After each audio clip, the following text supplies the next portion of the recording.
Diyal kara söngüldü yarıma, seni yad eylep geçmelep oldum.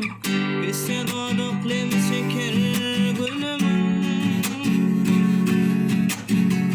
Tağımından tatman geçmeli oldum.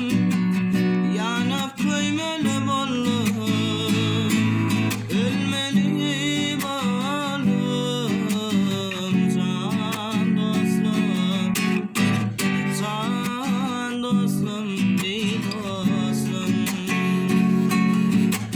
Yadına düşer mi ay aydın iyice, oraya varardım ben balana da giyice. Aslı yönettim al yadı sana zor iyiceleri, yaklap geçmeli oldum. Yanıp köymeli oldum. Ölmeli oldum. Can dostum, can dostum, ey dostum.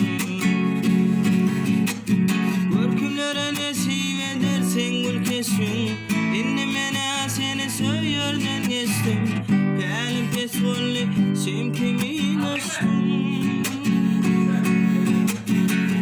O arzular edeve geçmeli oldum. Yanıp köymeli oldum. Ölmeli oldum.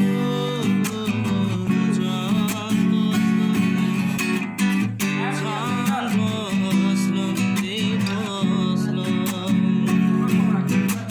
Devlet aydar yanım kül bollum istim. Sen uğrunda lelemen sarılım solum.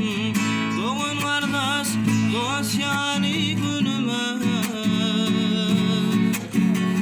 Dedi doğan taslak geçmeli bol.